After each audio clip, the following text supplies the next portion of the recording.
गंगोत्री यमुनोत्री धाम में आ रहे तीर्थयात्रियों का आंकड़ा 9 लाख के पार। अभी तक 38,9997 तीर्थयात्रियों ने किए दर्शन पूजन और स्क्रीनिंग। डीएम के निर्देशानुसार व्यवस्थाओं बनाने में जुटी पुलिस प्रशासन। रुद्रपुर में ईद की बधाई देना हिंदू युवक को पड़ा भारी। हिंदू युवक पर हुआ जानलेवा हमला। 5 मुस्लिम छात्रों ने लक्ष्य बनाकर किया जानलेवा हमला। तौकीर ने दी जान से मारने की धमकी। कार्रवाई जारी।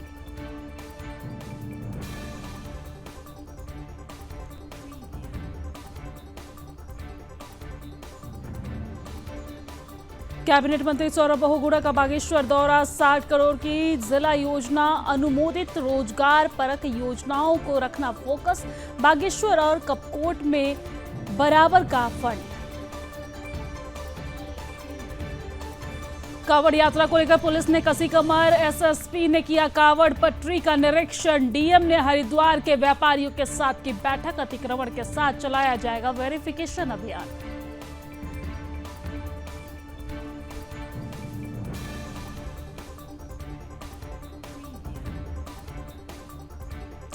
खटीमा में नाले के किनारे निर्माण का कार्य बना विवाद। आरिफ नामक माफिया कर रहा अवैध निर्माण। सरकारी संस्थान को दी जाए जमीन।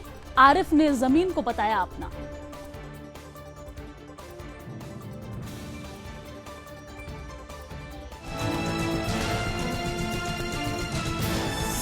आप देख रहे हैं सुदर्शन न्यूज।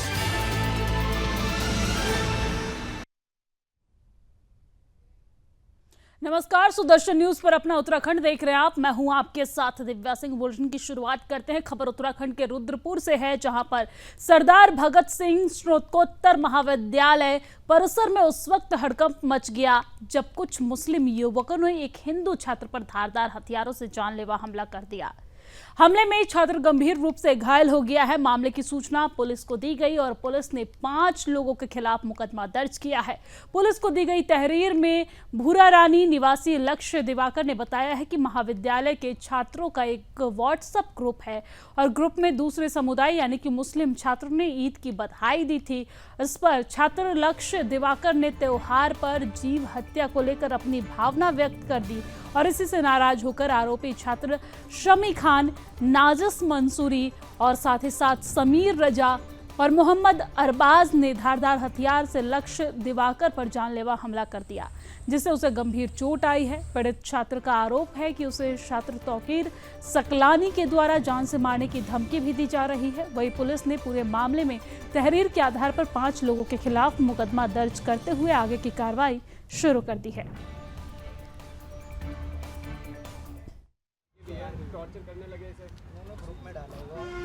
देखिए, 20 तारीख की घटना है जिसकी हमें शिकायत प्राप्त हुई थी। एक व्यक्ति है जिसका नाम है लक्ष्य दिवाकर। उसके द्वारा ये आरोप लगाया गया था कि उसको कुछ छात्रों द्वारा कॉलेज में मारा पीटा गया है। तो इसका संज्ञान लेते हुए हमने इस पे मुकदमा दर्ज किया था मारपीट की धाराओं में। इसमें 4 लोगों के खिलाफ मारपीट के मुकदमे दर्ज हुआ है और इसके साथ एक अन्य व्यक्ति है जिस पर जान से मारने की धमकी देने का आरोप है। तो इसमें हमारे द्वारा तत्काल एफआईआर दर्ज करके कानूनी कार्रवाई की गई है। इसमें यह आरोप था कि इन छात्रों के द्वारा एक व्हाट्सएप ग्रुप पर बात की जा रही थी जिस पर कोई टिप्पणी लेकर कुछ छात्रों द्वारा लक्ष्य दिवाकर के साथ मारपीट की गई थी। देखिए, 20 तारीख की घटना है जिसकी हमें शिकायत प्राप्त हुई थी। एक व्यक्ति है जिसका नाम है लक्ष्य दिवाकर। उसके द्वारा ये आरोप लगाया गया था कि उसको कुछ छात्रों द्वारा कॉलेज में मारा पीटा गया है। तो इसका संज्ञान लेते हुए हमने इस पे मुकदमा दर्ज किया था मारपीट की धाराओं में। इसमें 4 लोगों के खिलाफ मारपीट के मुकदमे दर्ज हुआ है और इसके साथ एक अन्य व्यक्ति है जिस पर जान से मारने की धमकी देने का आरोप है। तो इसमें हमारे द्वारा तत्काल एफआईआर दर्ज करके कानूनी कार्रवाई की गई है। इसमें यह आरोप था कि इन छात्रों के द्वारा एक व्हाट्सएप ग्रुप पर बात की जा रही थी जिस पर कोई टिप्पणी लेकर कुछ छात्रों द्वारा लक्ष्य दिवाकर के साथ मारपीट की गई थी। देखिए, 20 तारीख की घटना है जिसकी हमें शिकायत प्राप्त हुई थी। एक व्यक्ति है जिसका नाम है लक्ष्य दिवाकर। उसके द्वारा ये आरोप लगाया गया था कि उसको कुछ छात्रों द्वारा कॉलेज में मारा पीटा गया है। तो इसका संज्ञान लेते हुए हमने इस पे मुकदमा दर्ज किया था मारपीट की धाराओं में। इसमें 4 लोगों के खिलाफ मारपीट के मुकदमे दर्ज हुआ है और इसके साथ एक अन्य व्यक्ति और अब खबर उत्तराखंड के बागेश्वर से है, जहां पर शनिवार को जिले के प्रभारी मंत्री और सेवा योजना मंत्री सौरभ बहुगुणा की अध्यक्षता में जिला योजना की बैठक हुई है। इसमें बागेश्वर जिले के विकास योजनाओं के लिए 60 करोड़ की धनराशि को स्वीकृति मिली है और पिछली बार के बजट की तुलना में 8 करोड़ रुपया बागेश्वर जिले के लिए अधिक बढ़ाया गया है। वहीं कैबिनेट मंत्री सौरभ बहुगुणा का कहना है कि प्रदेश सरकार की कोशिश है कि बागेश्वर और कपकोट में बराबर का फंड बंटना है और पशुपालन विभाग, मत्स्य विभाग, दुग्ध और शिक्षा विभाग के लिए बजट बढ़ाया गया है। बजट में रोजगार परक योजना को जिला स्तर पर बढ़ावा देने में सरकार का फोकस है और बागेश्वर जिले के सभी जिला पंचायत सदस्यों और जनप्रतिनिधियों का बजट में समान अधिकार है और उनका सम्मान भी इस दौरान किया गया है। वहीं बागेश्वर जिले की जनता से जुड़ी योजनाओं को ही बजट में रखा गया है। उन्होंने कहा है कि जिला योजना और प्रभारी क्रियान्वयन के लिए अगली जिला योजना में सम्मिलित होने वाले प्रस्ताव डीपीआर के साथ शामिल किए जाएंगे। दरअसल जिला नियोजक समिति ने लोक निर्माण का 16 करोड़ 22 लाख का परिव्यय अनुमोदित किया है। वहीं जल संस्थान का 4 करोड़ 95 लाख, पेयजल निगम 85 लाख, प्राथमिक शिक्षा 2.45 लाख और इसी के साथ माध्यमिक शिक्षा 3,20,000, राजकीय सिंचाई 5 करोड़, पशुपालन 2 करोड़ 98 लाख और उद्यान 3 करोड़ 69 लाख, दुग्ध 63 लाख, मत्स्य 2 करोड़ 15 लाख, एलोपैथिक चिकित्सा 1 करोड़ 40 लाख और वन विभाग 30 लाख का परिव्यय अनुमोदित किया। वहीं कृषि और वन विभाग के परिव्यय में 20-20 लाख की अतिरिक्त बढ़ोतरी करने की सदस्यों ने मांग की।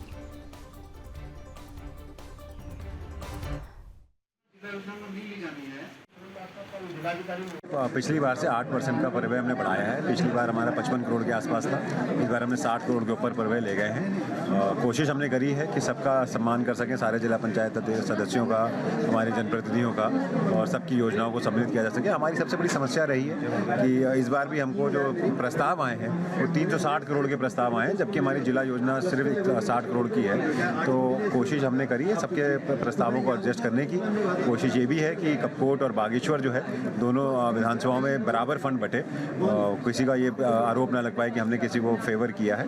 तो हमने जो भी फंड इस बार दिया है वो कपकोट के नाम से और बागेश्वर के नाम से किया है। 50-50% डिस्ट्रीब्यूट करके दिया है दोनों विधानसभा को। जनहित की योजना है, हमने फॉरेस्ट में हमने थोड़ा परिव्यय बढ़ाया है, हमने पशुपालन में परिव्यय बढ़ाया है, हमने मत्स्य पालन में परिव्यय बढ़ाया है, हमने दुग्ध विकास में परिव्यय बढ़ाया है, शिक्षा का हमने थोड़ा बढ़ाया है।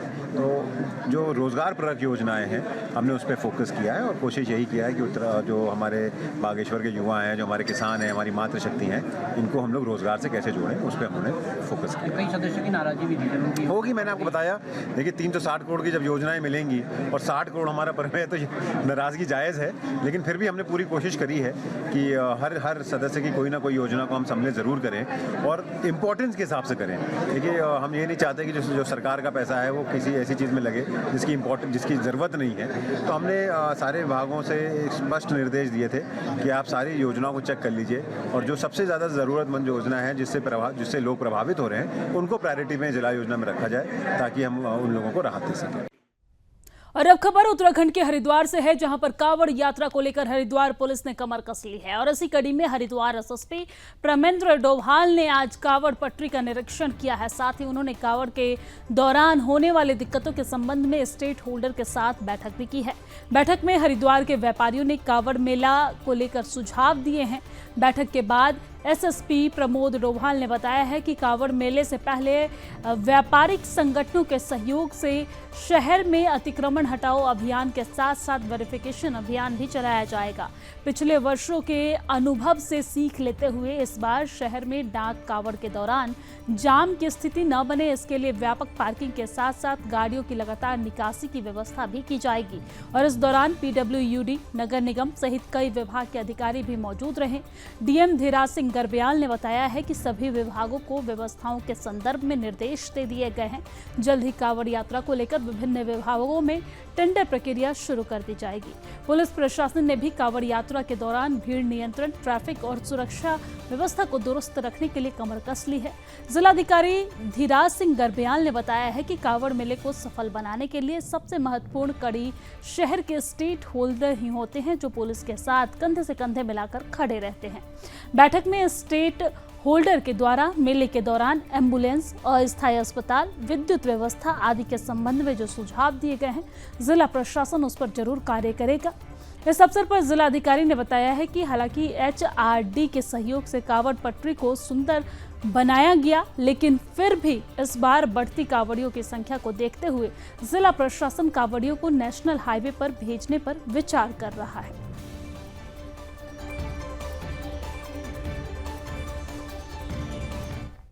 महत्वपूर्ण पहलू जो है वो है ट्रैफिक मैनेजमेंट, और इसमें ये देखने की ज़रूर आवश्यकता है कि किस क्षेत्र से हम हमारे कांवड़ मैक्सिमम मूवमेंट करें।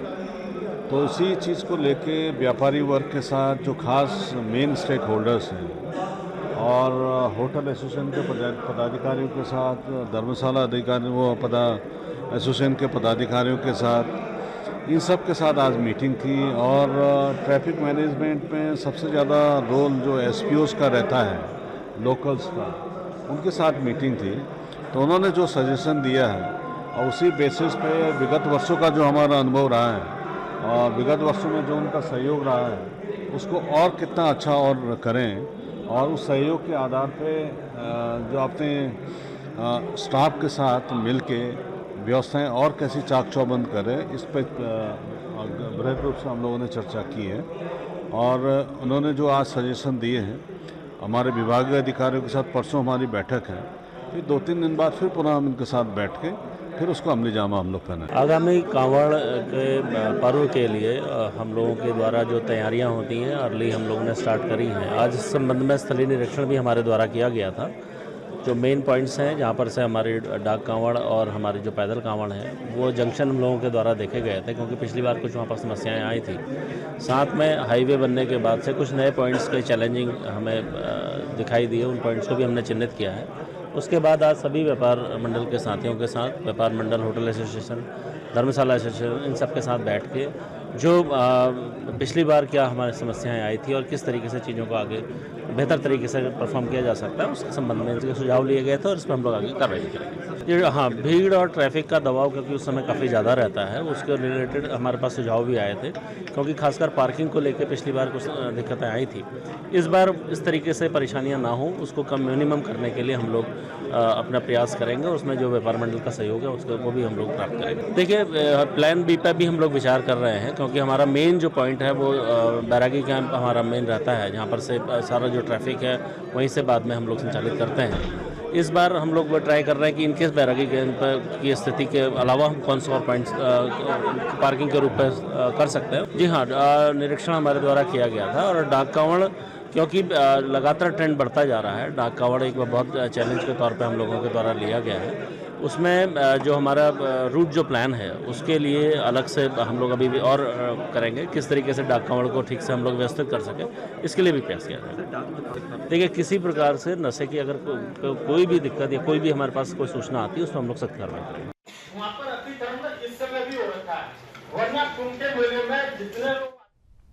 और अब खबर उत्तराखंड के उत्तरकाशी से है, जहां पर गंगोत्री एवं यमुनोत्री धाम में आने वाले तीर्थयात्रियों का आंकड़ा आज 9 लाख की संख्या को पार कर गया है। और इस बार 4 धाम यात्रा शुरू हुए 44 दिन की अवधि बीत चुकी है और इस दौरान जिले के दोनों धामों में पिछले साल की तुलना में लगभग 16% और वर्ष 2022 की तुलना में लगभग 37% अधिक यात्रियों का आगमन हुआ है।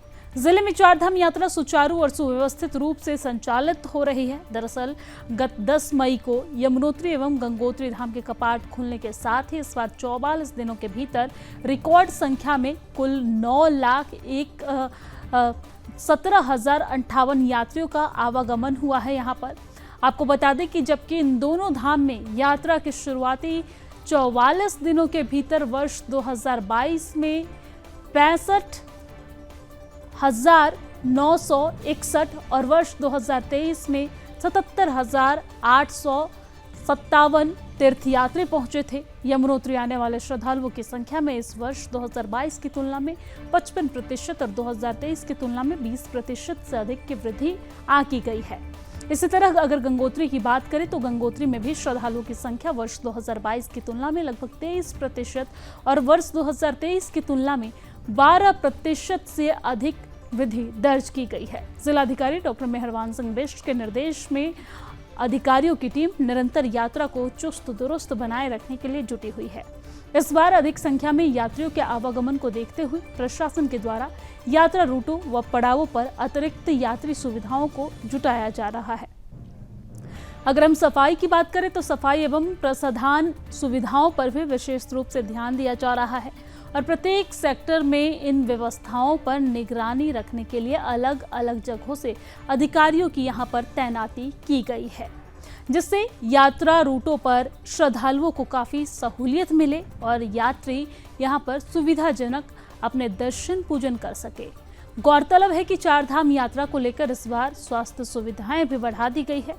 विशेषज्ञ चिकित्सक, मेडिकल रिलीफ पोस्ट और इसी के साथ स्वास्थ्य मित्रों व मोबाइल मेडिकल टीमों की तैनाती करने के साथ ही दोबाटा, बड़कोट एवं हीना में स्थापित स्क्रीनिंग सेंटर में नियमित रूप से तीर्थयात्रियों की स्क्रीनिंग की व्यवस्था की गई है।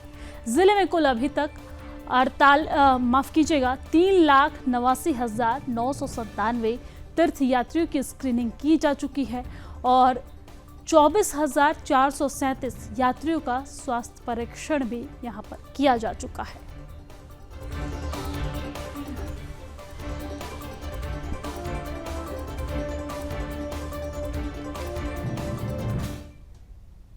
और अब खबर रुद्रप्रयाग से है, जहां पर जिला जज कार्यालय के अधिकारियों एवं कर्मचारियों को आवासीय भवन बनाने हेतु भूमि चिन्हित करने के संबंध में बैठक की गई है। बैठक में मुख्य न्यायिक मजिस्ट्रेट के कार्यालय कक्ष में ये बैठक की गई है, जिसमें मुख्य विकास अधिकारी, उप जिलाधिकारी एवं संबंधित अधिकारियों द्वारा प्रतिभाग किया गया है, जिसमें मुख्य न्यायिक मजिस्ट्रेट ने कहा है कि जिला जज कार्यालय के अधिकारियों एवं कर्मचारियों के लिए आवासीय भवन बनाने के लिए भूमि चिन्हित की जाए और जिसके लिए जिला प्रशासन को अवगत भी कराया गया है, जिस पर जिला प्रशासन के अधिकारियों से अपेक्षा की गई है कि प्राथमिकता से जिला जज कार्यालय के अधिकारी एवं कार्मिकों के लिए आवासीय भवनों हेतु यथाशीघ्र भूमि चिन्हित करने के लिए उचित कार्यवाही की जाए, ताकि संबंधित भूमि का आगमन प्रस्ताव माध्यमिक उच्च न्यायालय को आवश्यक कार्यवाही हेतु उपलब्ध कराया जा सके। साथ ही उन्होंने ये भी कहा है कि ऊखीमठ न्यायालय में जो भी भूमि स्थानांतरित की जानी है उसमें यथाशीघ्र कार्रवाई की जाए।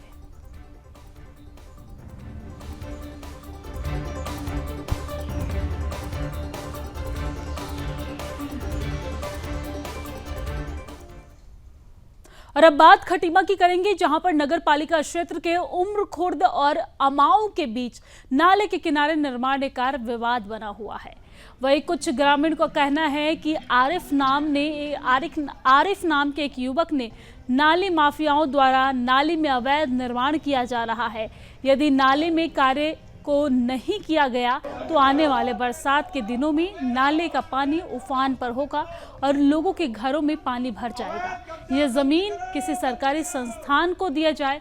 वही नाली माफिया का कहना है कि वो सरकारी जगह उसकी है, जिसकी जांच एसडीएम और तहसीलदार कर ले। बरसात के मौसम को देखते हुए कुछ नेताओं से मिट्टी मांगी गई है और उनके द्वारा मना कर दिया गया, जिस पर यहाँ सारा प्रपंच रचा जा रहा है। वही तहसीलदार हिमांशु जोशी का कहना है कि यह जमीन 2 पटवारियों के क्षेत्र का मामला है। पटवारी को पैमाइश करने के आदेश दिए गए हैं। अब आगे की कार्यवाही स्थिति को देखते हुए की जाएगी।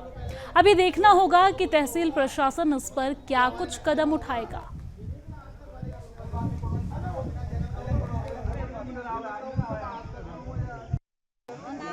इसमें कुछ लोगों द्वारा एक व्यक्ति द्वारा बनाए गए निर्माण पे आपत्ति व्यक्त की जा रही है। तो वास्तव में ये 2 पटवारी क्षेत्रों की सीमा वाला एरिया है, तो उसके लिए पटवारी की टीम गठित कर दी है।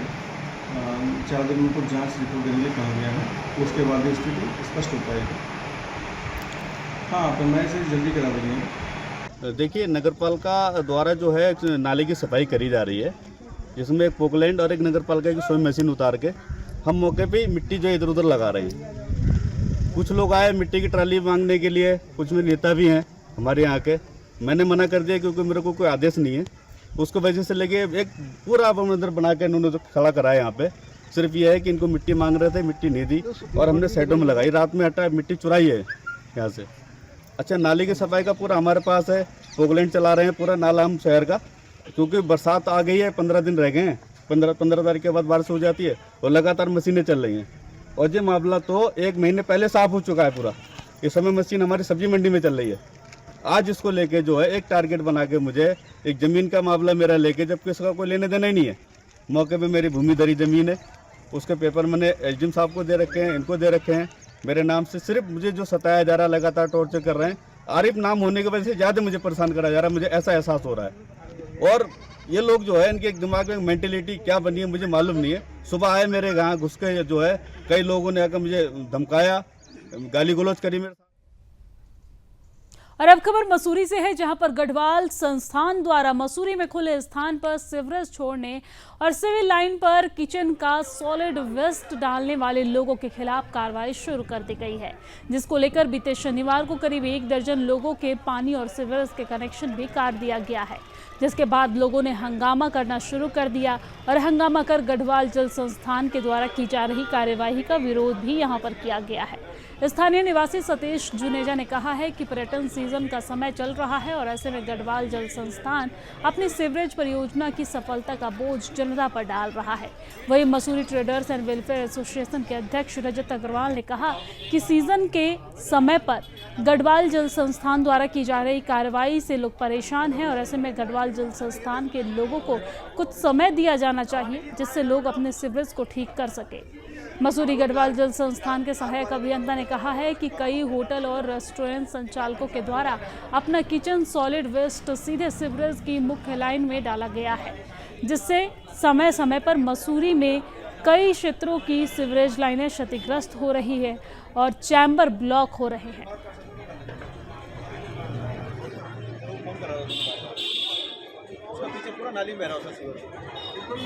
तो सिर्फ इतना है कि किसी भी कार्य में अगर कोई प्रॉब्लम है या वो नहीं सही तरीके से किया जा रहा तो उसके ऊपर वार्निंग दी जाएगी आपको, फिर आपको सेकंड वार्निंग दी जाएगी, तो कुछ समझाया जाएगा कि भाई ये शहरी हित के लिए है। अब इन्होंने आज अचानक ही अपना नोटिस भेज दिए और ये कह दिया।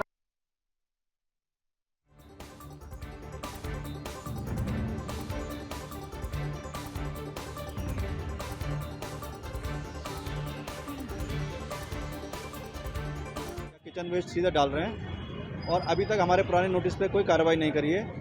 उनके आज हम सीवर और पानी के कनेक्शन बंद करने की कार्रवाई कर रहे हैं। दिक्कत हो रही है, अभी बहुत सारे लोग आए हैं, लेकिन समस्या उन्हीं के एंड से है। वहाँ से बजरी पत्थर ईंट वगैरह आ रही है, दूसरी किचन सॉलिड वेस्ट आ रहा है, जिससे माल रोड पे सीवर बह रहा है और इससे पर्यटकों को भारी असुविधा का सामना करना पड़ रहा है। पर ये नहीं मानते, हमने जो लाइन बिछाई है, उन्होंने अपने डिज़ाइन के अनुसार लाइन बिछाई होगी, तो उस पर तो कोई भी कमेंट करना हमारा ठीक नहीं है। बाकी लोग तो समय समय पे आवाज़ उठा ही रहे हैं। ये बात में भी सच्चाई है कि लाइनें जो एग्जिस्टिंग लाइनें माल रोड के अंदर वो चेंज की हैं और जो भी घरों की लाइनें हैं या होटल्स की लाइनें हैं उनकी भी चेंज की लाइनें हमारी लाइनों में मिली हुई हैं। तो उससे क्या दिक्कतें आती हैं? लाइन का साइज़ कम होने से लाइनें जल्दी चौकेज हो रही हैं। मैं बता रहा हूँ आपको, बजरी पत्थर इत्यादि आ रहे हैं। हमने इनको 4-5 बार साफ़ करा दिया है, GPS लोकेशन के साथ चैम्बरों की फ़ोटोग्राफ हमारे पास है। उसके बाद भी पीछे से इतना कबाड़ा मलबा इत्यादि आ जा रहा है, प्लास्टिक सॉलिड वेस्ट जो आ रहा है, हमने उसकी फ़ोटोग्राफ भी अपने पास रखी है। मतलब किचन में जो कटोरियाँ हैं, कांटे हैं, वो सब उसके अंदर आ रहे हैं, जिससे लाइनें चौक हो रही हैं। तो अभी हम लोग मजबूर हो गए हैं कि हमें कार्रवाई करनी पड़े। हल्द्वानी की भीमताल विधानसभा के PMJSY राजमार्ग और जिला मार्ग की हालत खराब है, जिसको लेकर अब स्थानीय ग्रामीणों ने अनिश्चितकालीन आंदोलन करने का मन बनाया है। पूर्व राज्य मंत्री हरीश पनेरू ने भीमताल विधानसभा की सड़कों पर भयंकर भ्रष्टाचार करने का आरोप लगाया है। उन्होंने कहा है कि 24 जून से अनिश्चितकालीन हड़ताल करने का ऐलान किया है। उन्होंने कहा है कि इस खस्ताहाल सड़कों में कई हादसे हुए हैं, जिस कारण कई लोगों को अपनी जान भी गंवानी पड़ी। स्थानीय लोगों के साथ हरीश पनेरू द्वारा सड़कों पर जुलूस निकालकर विरोध प्रदर्शन भी किया गया। वहीं मॉनसून से पहले खराब सड़कों की हालत को देखते हुए स्थानीय विधायक पर भ्रष्टाचार करने का सीधा आरोप भी लगा है।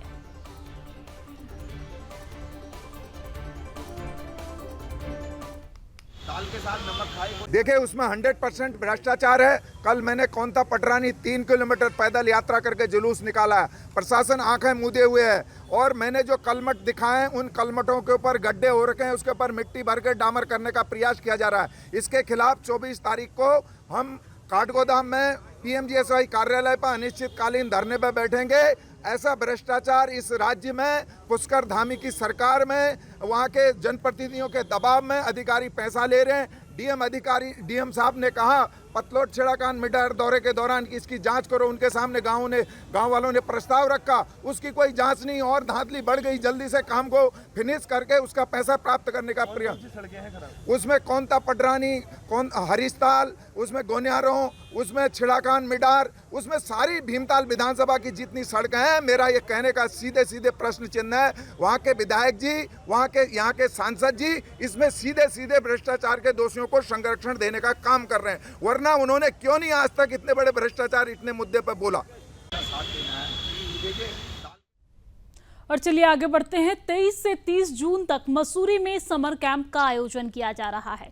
आपको बता दें कि पहली बार मसूरी के राधा कृष्ण मंदिर के सभागार में समर कैंप का आयोजन किया जा रहा है और इस कैंप में बच्चों को आर्ट और craft, dance, yoga, karate, first aid, communication classes, story telling सहित कई अन्य गतिविधियों के बारे में विस्तृत जानकारी भी दी जाएगी, जिससे बच्चों को गर्मी की छुट्टी में लाभ मिल सके। वहीं समर कैंप को लेकर मसूरी के होटल में आयोजित प्रेस वार्ता में Mussoorie traders and welfare association के अध्यक्ष रजत अग्रवाल ने बताया है कि मसूरी में पहली बार समर कैंप का आयोजन किया जा रहा है। उन्होंने कहा है कि समर में छात्र छात्राओं की छुट्टियां होती है और ऐसे में उनके लिए कई कार्यक्रम जो होते हैं वो नहीं हो रहे हैं और इसी को देखते हुए उनके लिए कोई कार्यक्रम भविष्य निर्माण के साथ मनोरंजन के लिए भी होना चाहिए। वो हमेशा मोबाइल टीवी से चिपके रहते हैं, ऐसे में उनके भविष्य के निर्माण और मनोरंजन के लिए एक प्लेटफॉर्म तैयार किया गया है।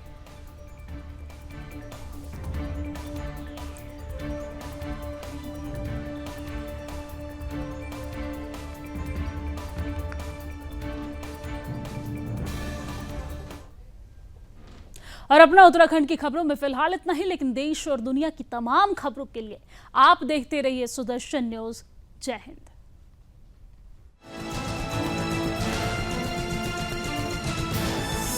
आप देख रहे हैं सुदर्शन न्यूज।